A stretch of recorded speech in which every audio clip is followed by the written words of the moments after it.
नमस्कार विद्यार्थियों। आज से हम शुरू करने जा रहे हैं हिंदी साहित्य का पूरा सफर आदिकाल से लेकर आधुनिक तक। आइए शब्दों और कवियों से इस यात्रा को अद्भुत बनाएं।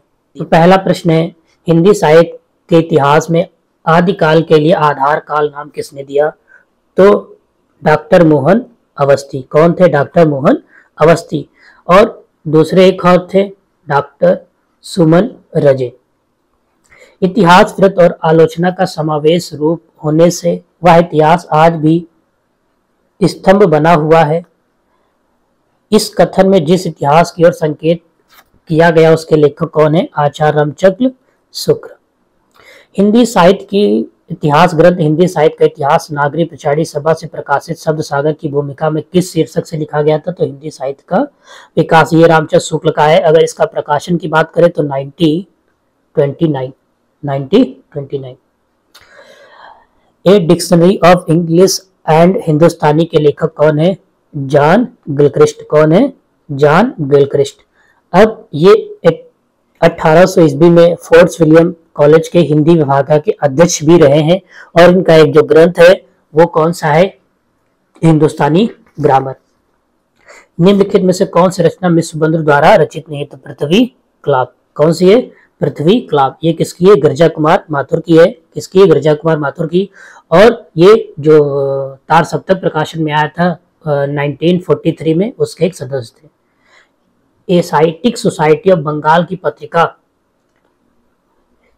के विशेषांक के रूप में निकलने वाला हिंदी साहित्य का इतिहास कौन सा है? तो इसका जो इतिहास ग्रंथ है the modern vernacular literature of Hindustan. Hindi काव्य धारा के संग्रहकर्ता साहित्यकार क्या नाम है? राहुल संकृत्यान। इन्होंने इनका ये इतिहास ग्रंथ है। इनमें से किसने अपने हिंदी साहित्य में आदिकाल को संधि काल, चारण काल नाम दो शीर्षकों से लिखा है? तो डॉक्टर रामकुमार वर्मा है। कौन है? डॉक्टर रामकुमार वर्मा। हिंदी साहित्य का वैज्ञानिक इतिहास के लेखक कौन है? गणपति चंद्र गुप्त। ठीक, गणपति चंद्र गुप्त। चलिए आगे बढ़ते हैं। हिंदी साहित्य का वृद्ध इतिहास, इस ग्रंथ का प्रकाशन किया गया था तो नागरी प्रचारी सभा काशी से हुआ था। हिंदी साहित्य जगत में मिश्र बंधु नाम से विख्यात लेखकों में सम्मिलित है तो कौन है? गणेश बिहारी, श्याम बिहारी और सुखदेव बिहारी। ये तीन भाई थे। इनका ग्रंथ का नाम है मिश्र विनोद और इसका प्रकाशन प्रथम प्रकाशन अगर हम प्रथम प्रकाशन की बात करें फर्स्ट का, तो ये फर्स्ट 1913 में और सेकंड हमारा जब आया था तो 1934 में। ठीक है, चलिए आगे करते हैं। मिश्र बंधु ने रीतकाल का क्या नाम दिया? मिश्र बंधु ने रीतकाल को अलंकृत नाम दिया, अलंकृत काल नाम दिया। अगला क्वेश्चन, निम्नलिखित में से क्या हिंदी साहित्य इतिहास लेखन का आधार या स्रोत नहीं हो सकता है? तो रचनाओं का मौलिक उल्लेख। हिंदी साहित्य और संवेदना का विकास की रचना किसकी है? डॉक्टर रामस्वरूप चतुर्वेदी, जिसका प्रकाशन 1986 में हुआ था। कब हुआ था? 1986 में इसका प्रकाशन हुआ था। चलिए आगे बढ़ते हैं। नागरी प्रचारी सभा द्वारा प्रकाशित हिंदी साहित्य का वृद्ध इतिहास के प्रथम भाग का शीर्षक क्या था? तो हिंदी साहित्य की पीठिका। ठीक है, ये क्वेश्चन बहुत इंपॉर्टेंट है। ये क्वेश्चन तुम्हारा इंपॉर्टेंट बहुत से ज्यादा है, याद रखना। ठीक है, बहुत ज्यादा इंपॉर्टेंट है। चलिए आगे बढ़ते हैं। असंगत कौन सा है? इसमें हमको बताना है कि असंगत कौन है। तो अगर हम बात करें असंगत, तो हमारा असंगत देखो, हिंदी साहित्य का दूसरा इतिहास बच्चन सिंह ने लिखा, ये भी सही है। हिंदी साहित्य का इतिहास लक्ष्मी सागर वैष्णव लिखा था। ग्रियर्सन का इतिहास जो था उसका अनुवाद किया था, ये भी सही। हिंदी साहित्य का आलोचनात्मक इतिहास डॉक्टर रामकुमार वर्मा का, ये भी सही है। लेकिन हिंदी साहित्य 20वीं शताब्दी का जो रचनाकार है ये नंद दुलारे वाजपेयी हैं, श्याम सुंदर दास नहीं है। तो ये वाला जो ऑप्शन हमारा असंगत है। तो राइट आंसर क्या होगा? ये वाला। चलिए आगे बढ़ते हैं। काल प्रवृत्ति का निर्णय प्राप्त ग्रंथों की संख्या द्वारा नहीं निर्णित हो सकता है, बल्कि उस काल के प्रमुख प्रेरणादायी वस्तु के आधार पर हो सकता है। यह कथन किस विद्वान का है? डॉक्टर रामचंद्र शुक्ल का है, डॉक्टर नगेंद्र का है, या हजारी प्रसाद द्विवेदी का है, या डॉक्टर रामकुमार वर्मा का है? तो ये किसका है? डॉक्टर हजारी प्रसाद द्विवेदी। कौन सा विवरण सही नहीं है?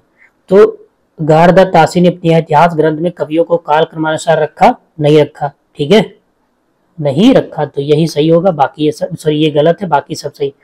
ठीक है। इतिहास का इतिहास व्रतात्मक लेखन सबसे प्रथम मिश्र बंधु के विनोद में पाया जाता है, ये व्यक्ति किसकी है, ये कथन किसका है, डॉक्टर हजारी प्रसाद द्विवेदी का है। मिश्र बंधु विनोद के विषय में कौन सी विवरण सही नहीं। मिश्र बंधु विनोद, देखो इसका प्रकाशन हम कहें तो 1970 वी लगा है, मतलब संवत में। ठीक है, और संवत अगर निकालना चाहोगे तो इसमें से 87 माइनस कर दो। कितना माइनस करना है, 57। जब माइनस करोगे तो आ जाएगा, कब आ जाएगा, 13 आ जाएगा और 34 आ जाएगा, ये सही है। चौथा पार्ट साहित्य के वर्तमान काल से संबंधित, ये भी सही। चारों भागों में 3000 कवियों का विवरण दिया है, तीनों भाग में 3000 कवियों का विवरण दिया नहीं, ये लगभग 5000 इन्होंने लिखा है, लगभग 5000। तो ये वाला आंसर हमारा क्या है, असंगत है, ज्यादा है, 3000 नहीं। हिंदी का सर्वप्रथम हिंदी किस विद्वान ने कहा, हिंदुस्तानी को सर्वप्रथम हिंदी किस विद्वान ने कहा, तो गिलक्रास्ट।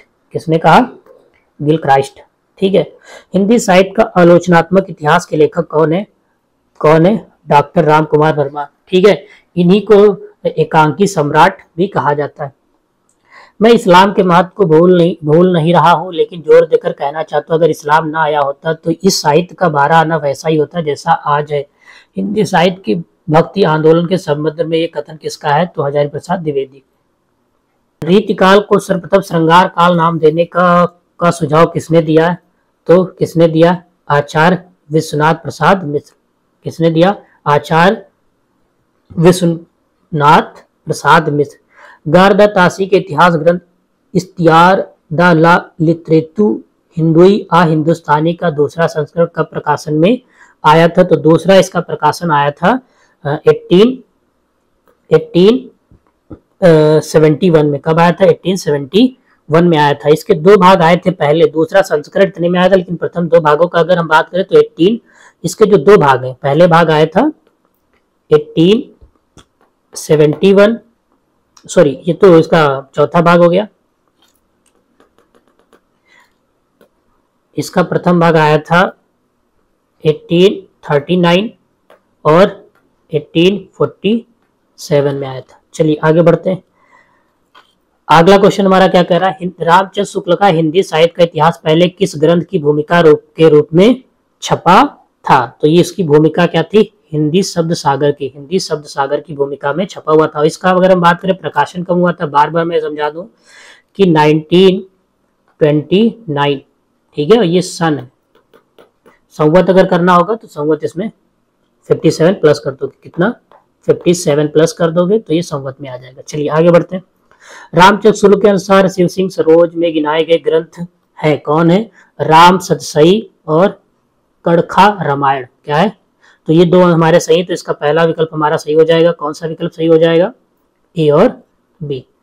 निम्नलिखित में से कौन सी पुस्तक आचार्य हजारी प्रसाद द्विवेदी की नहीं है, तो पहला हिंदी साहित्य का उद्भव विकास, हिंदी साहित्य का आलोचना, हिंदी साहित्य की भूमिका, हिंदी साहित्य का अधिकार। ये भी लिखी है इनकी, ये भी वाली है, हिंदी साहित्य की आलोचना ये भी है, हिंदी साहित्य का उद्भव एवं विकास इनकी नहीं है। तो हमारा कौन सा गलत आंसर होगा, पहला ए पार्ट। कौन सा गलत होगा, ए पार्ट हमारा क्या हो जाएगा, गलत हो जाएगा। ए पार्ट हमारा क्या हो जाएगा, गलत हो जाएगा। ठीक है, चलिए आगे बढ़ते हैं। अगला प्रश्न क्या कहता है, हिंदी साहित्य का आदिकाल हिंदी का एक इतिहास ग्रंथ है, इस ग्रंथ के रचनाकार कौन है, हिंदी साहित्य का आदिकाल हजारी प्रसाद द्विवेदी है। कौन है, हजारी प्रसाद द्विवेदी। चलिए आगे बढ़ते हैं। राजस्थानी भाषा और साहित्यिक पुस्तक के लेखक कौन है, टीकम सिंह तोमर। क्या है, टीकम सिंह तोमर। इनमें से किस साहित्यिक ग्रंथ को किशोरीलाल गुप्त ने हिंदी साहित्य का प्रथम इतिहास नाम से अनुवाद किया, तो ये था इश्तियार the modern vernacular literature of northern Hindustani. ठीक है, चलिए आगे बढ़ते हैं। आचार्य रामचंद्र शुक्ल ने रीतिकाल ग्रंथ का समय माना है, कब माना है, 1700 से लेके 1900 ईस्वी तक रीतिकाल। ठीक है, क्या माना है, 1700 वी संवत। ठीक है, संवत लगा है तो एक चीज याद रखना, वी संवत। ओके, चलिए आगे बढ़ते हैं। निम्नलिखित में से किसने हिंदी साहित्य का इतिहास ग्रंथ नहीं लिखा, तो इतिहास ग्रंथ नहीं लिखा है, नागेंद्र ने भी लिखा है, डॉक्टर राम कुमार वर्मा ने भी लिखा है, और डॉक्टर हजारी प्रसाद द्विवेदी। इतिहास ग्रंथ नहीं लिखा, लेकिन इतिहास के बारे में लिखा गया है, तो हमारा राइट आंसर यही हो जाएगा। किस इतिहास लेखक ने अपने इतिहास ग्रंथ में लगभग 5000 कवियों का विवरण दिया है? तो मिश्रबंधु। किसने? मिश्रबंधु। आचार्य रामचंद्र शुक्ल के इतिहास ग्रंथ में कालों का नामकरण का आधार क्या रहा है? युग प्रवृत्ति। क्या रहा है? युग प्रवृत्ति। इतिहास लेखन की सबसे विकसित पद्धति कौन है? विधेयवादी पद्धति। ये रामचंद्र शुक्ल ने पहले इसी पे लिखा है और इन्हीं का सबसे महत्वपूर्ण पद्धति मानी जाती है। हिंदी साहित्य का इतिहास दर्शन नामक ग्रंथ के लेखक कौन है? क्वेश्चन पढ़ना। कह रहा है हिंदी साहित्य के इतिहास लेखन दर्शन के लेखक कौन है? तो इसके जो लेखक हैं, लेखक हमारे इसके कौन है? डॉक्टर नीलन विलोचन शर्मा। ठीक है, नीलन विलोचन शर्मा। ठीक है, आगे बढ़ते हैं। हिंदी साहित्य की भूमिका के लेखक कौन है? देखो, हिंदी साहित्य की भूमिका के लेखक, हिंदी साहित्य की भूमिका के जो लेखक हैं वो हमारे कौन है? डॉक्टर रामविलास शर्मा। तो हमारा कौन सा ऑप्शन सही हो जाएगा? हमारा ऑप्शन सही होगा रामविलास शर्मा। इनमें से किस इतिहासकार ने अपने इतिहास ग्रंथ में हिंदी के गद्य साहित्य को गद्य का आविर्भाव, गद्य का प्रवर्तन, गद्य का प्रसार और गद्य की वर्तमान गति नामक खंडों से विभक्त करके विवेचित किया है? लिखा हुआ तो कौन है? डॉक्टर रामचंद्र शुक्ल है। कौन है? डॉक्टर रामचंद्र शुक्ल है। हिंदी साहित्य के उत्तर काल को काला काल नाम देने वाले विद्वान कौन से हैं? तो कौन है? रमाशंकर शुक्ल। ठीक है। The modern vernacular literature of Hindustan के लेखक कौन है? सही से पढ़ना, कौन है? George A Grierson. ठीक है, जॉर्ज ए ग्रियर्सन। ठीक है, और इन्हीं का अनुवाद किसने किया था? किशोरीलाल गुप्त ने किया था इसका अनुवाद हिंदी में। हिंदी साहित्य के इतिहास लेखन की परंपरा का सूत्रपात किसने दिया? हिंदी साहित्य के इतिहास लेखन की परंपरा का सूत्रपात किसने किया था? तो किसने किया था? गार्गदास तासी ने। किसने दिया? गार्गदास तासी ने सबसे पहला ग्रंथ लिखा था। हिंदी साहित्य के उत्तर मध्य काल को अलंकृत काल कहने वाले विद्वान इनमें से कौन है? तो मिश्रबंधु। कौन है? मिश्रबंधु। हिंदी साहित्य का आरंभ 693 ईस्वी से मानने वाले इतिहासकार इनमें से कौन है? तो इसके कौन होगा? डॉक्टर रामकुमार वर्मा। ठीक है, डॉक्टर रामकुमार वर्मा ने ही माना था। ठीक है, आगे बढ़ते हैं। हिंदी साहित्य का उत्तर मध्यकाल को रीतिकाल किस विद्वान ने कहा? हिंदी साहित्य को उत्तर मध्यकाल रीतिकाल को किस विद्वान ने कहा है? तो डॉक्टर रामकुमार शुक्ल ने, डॉक्टर रामचंद्र शुक्ल ने कहा था। ठीक है। वर्णाक्रमानुसार लिखा गया हिंदी साहित्य के इतिहास का प्रथम ग्रंथ निम्नलिखित में से कौन है? वर्णाक्रम। ठीक है, क्या कह रहा है? वर्णाक्रम। ठीक है, पहला इतिहास ग्रंथ कौन सा है? इख्तियार द लिटरेतुर हिंदुस्तानी। डॉक्टर गणपति चंद्र गुप्त के अनुसार हिंदी साहित्य के इतिहास का पुनर्लेखन किस दृष्टिकोण के अनुसार किया है?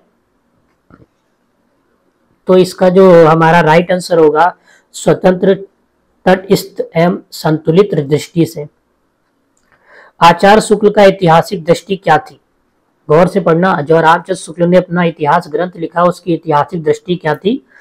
युग की परिस्थितियों की प्रमुखता प्रदान की गई। युग की परिस्थितियों को प्रमुखता प्रदान की गई। ऐतिहासिक कालक्रम के अनुसार निम्नलिखित में से कौन सा नामकरण गलत है? कौन सा नामकरण गलत है? लेकिन ये जो हमारा क्वेश्चन है ये हम एक तरीके से आचार्य रामचंद्र शुक्ल के अनुसार ही मानेंगे, क्योंकि शुक्ल ने रीतिकाल का नाम नहीं दिया, रीतिकाल को उन्होंने कहा है उत्तर मध्यकाल। तो राइट आंसर हमारा मतलब गलत इसमें कौन है? ये तीनों सही है। याद रखना बेटा, ये तीनों सही है, मध्यकाल, आदिकाल और संकृत काल। लेकिन गलत कौन सा है? रीतकाल हमारा क्या है? गलत है। चलिए आगे बढ़ते हैं। निम्नलिखित में से किस लेखक ने कालों की रचना का विशेष प्रवृत्ति के अनुसार उसका नामकरण किया है? नामकरण किया है। किसने किया है? आचार्य रामचंद्र शुक्ल ने। किसने किया है? आचार्य रामचंद्र शुक्ल ने किया है। राइट आंसर क्या होगा? आचार्य रामचंद्र शुक्ल। तो अगर आपको अच्छा लगा हो, समझ में आया हो, तो प्लीज वीडियो को लाइक कर दीजिए, चैनल को सब्सक्राइब कर दीजिए और वीडियो को ज्यादा से ज्यादा लोगों तक शेयर करिए। धन्यवाद।